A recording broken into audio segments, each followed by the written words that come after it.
Let me ask you a question. Are you a hunter or are you a farmer? There's a big difference between a hunter and a farmer. A farmer, for example, stays put, has a plot of ground, and feels that his or her mission in life is to make sure that that plot of ground is producing nicely, and finally pass it on to the next generation who take over the farm. A hunter is different. So a hunter is nomadic. This is people who go out, kill the beast, eat it, move on.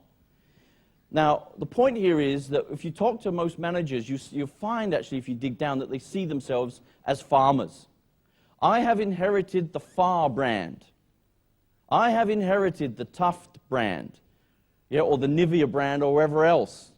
So as a farmer, what I'm going to do is look after the brand, and I'm going to nurture it, and make sure nothing goes wrong, put a lot of money into advertising, and then pass it on to the next generation of managers who come in and look after the farm. But if I take someone like Richard Branson, I'd say that Branson is not a farmer. He's not still nurturing the Virgin megastore. He's moved on to all kinds of new fields. So he basically gets a piece of business, makes sure it's producing, moves on.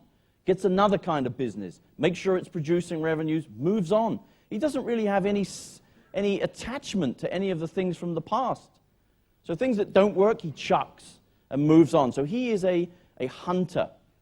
And I would say if you look at the example of Nivea, which we talked about earlier, a farmer is going to say, I now have the Nivea brand, I'll look after this cream for the next 20 years, and that's it. A hunter will say, no, how do we turn this brand into shampoos, shower gels, and you name it, to grow the boundaries of the business. And what we find in most firms is that when you start a big innovation initiative or effort, the focus is on generating ideas, which is logic, creativity, ideas. We need all kinds of ideas.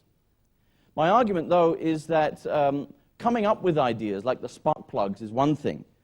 It's a whole different ballgame to build the innovation engine, I told you I like BMW, around the spark plugs in order to make sure that all of those ideas that are being generated actually go somewhere, that they're screened, that they're aligned with strategy, that we reallocate resources behind those ideas, that we launch a portfolio of small-scale experiments, that we bring these things through the innovation pipeline, and we commercialize them successfully, and we involve literally everyone across the firm. So how do we build the innovation engine that's going to drive growth and drive strategic renewal? Well, we need a blueprint. If you dumped a bunch of engine components on my front garden and said, go build an engine, I wouldn't know where to start. So I know it's got a gearbox in it, it's got a connecting rod, a piston, and spark plugs and whatever, but I don't really know how to fit all the stuff together. And this has been the case with innovation over the last 2 to 3 decades. We know we need the new values, we need to train people, we need skills, we need to come up with systematic processes for generating insights and ideas, the screening. We know we need all those things, but we really don't know how it fits together. So most of us really don't have a model in our heads of what innovation actually looks like as an enterprise capability. So how can we change that? Well, what we've outlined in the book is a kind of methodology, a blueprint for building that kind of innovation engine. And what we say is that if you want to turn innovation or anything else into an enterprise capability, there are 4 basic components that one needs to look at. The first is leadership and structure, so infrastructure. The second is processes and tools. The third component is people and skills. The fourth is culture and values. Now, what most people tend to do is say, go straight to number 4.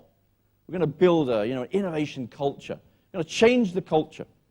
Well, any of you that's ever tried to change, a culture at a huge organization will know just how difficult it is to change culture. So my argument is that we need to do the first 3 things. We need to get the leadership commitment, the infrastructure, the processes, the tools, people, skills, the training, get all that stuff going. When we get those 3 cogs moving, the last cog starts to turn. Basically, today, computers are commodities. So Apple has somehow managed to take that commodity and add huge amounts of value to the point where we're willing as customers to pay a premium. What is Starbucks selling? I mean, it's coffee, right? How do they get you to fork out whatever it is, how many dollars it is today for a latte, or a cappuccino? It's coffee.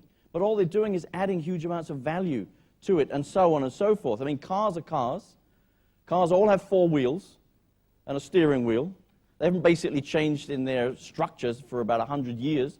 And yet companies like BMW, like Lexus, like Mini, like Porsche have been able to add huge amounts of value to the point where we're willing to pay more, as opposed to someone like GM or Ford, where they can't even give the cars away today.